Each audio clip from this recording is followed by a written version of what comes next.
একখানা থালা সাজাই স্বামীর জন্য, প্লাউ দিব, দুইটা ঠিকিয়া দিব, এরপর দুইটা মাংসের টুকরা দিব, শেষে একটু সালাদ দিব সামান্য।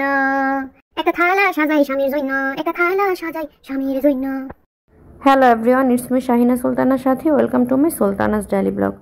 স্বামীর লেগে থালা সাজাইতে সাজাইতে হয়রান হয়ে গেছি, তাই চলে আসছি বারান্দায় একটু রইদে বহার লেগে আইয়া দেখি পুষিত নবাব সিরাজউদ্দৌলার মতো রোদ পোহাইতেছে রাজার হালে।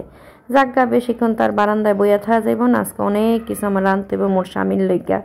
আজকে আমি রানমু কাঁচকলার টিকিয়া, প্লাউ আর ফার্মের মুরগির একটু সাদা সাদা কইরা রানমু। তো কাঁচকলা টিকিয়া বানার লেগে আগে কাঁচকলারে ভালো করে কাইটা লইয়া ধুইয়া পরে চুলাই দিয়া দিছি সিদ্ধ কলা, লগে আলুও দিছি। দেওয়ার পরে কাঁচকলা সিদ্ধ হয়ে গেছে, এবার কাঁচকলাগুলাই সুইলা নিমো, আলুটারও সুইলা নিমো। ও স্বাদটা বাড়ার লেগে আমি কি করছি, একটুখানি দুইটা টুকরা মাংসের টুকরা লইয়া লইছি, ওই এক লগেই সিদ্ধ করে দিছি। এবার সবগুলারে মুইত্তা থেতলাইয়া নিমু, ঠিক আছে।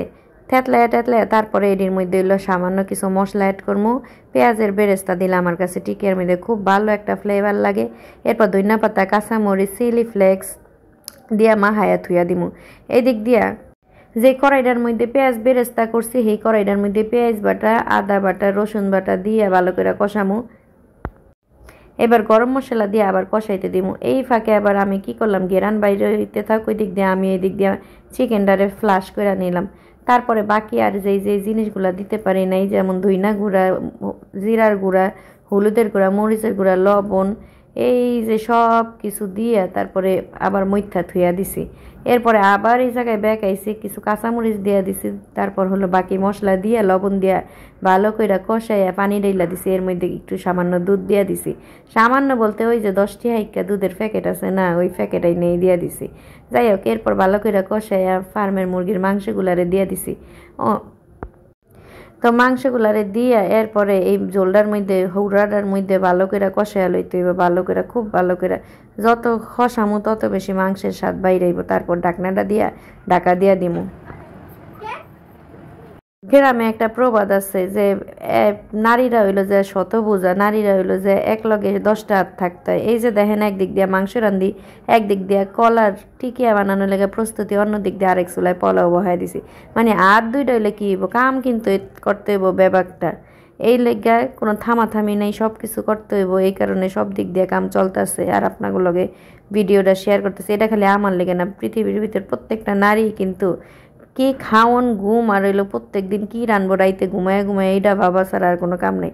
আর আরেকটা কাম আছে, যারা আমার ঘুমাতে কন্টেন্ট ক্রিয়েটর আছে তাকে হইলো ঘুম তো হারাম, যে পরদিন সকালে ওইটা কি ভিডিও দিব, এটা তো তাকে চিন্তা করতে রাইতেই পার হয়ে যায়। এটা আবার সকালে ভোরে ওইটা এডিট করা হয় না, আরে বাবারে এডিট করো, আবার যায় কমেন্টস করো, উফ কি যে প্যারা, কি কমো। যাক, প্যারা টেরা যায় হোক, সমস্যা নাই। যদি একবার ভাইরাল হয়ে যাওয়া যায় তখন প্যারায় আর পুরাই কি দইরা রাখবো, তখন এই কষ্ট কষ্ট আমরা বুঝলা সুখের হাতছানি দিতে থাকবো আর মজা করবো আর টাকা ইনকাম করবো, মানে ডলার ইনকাম করবো বইয়া।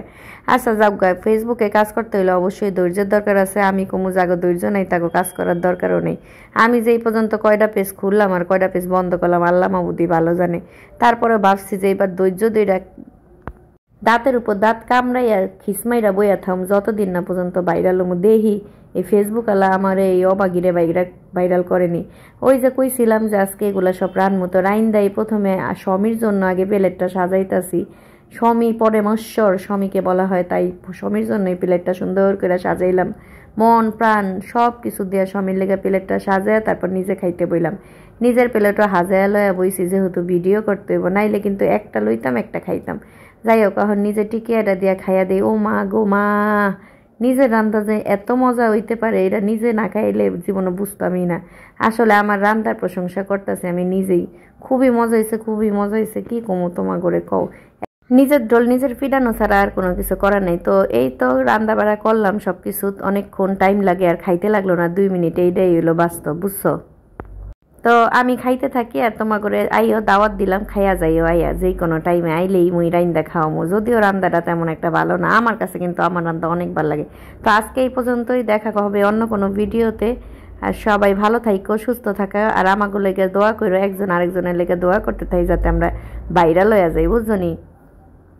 আর ভিডিওটা একটু লাইক কমেন্টস কইরা শেয়ার করো একটু প্লিজ, দয়া কইরা। হ্যাঁ, আমি আরও পাশে থাকো, আমিও তোমাকে পাশে থাকবো। বাই বাই, টাটা, আল্লাহ হাফেজ, হ্যাভ ফান, খোদা হাফেজ, বাই।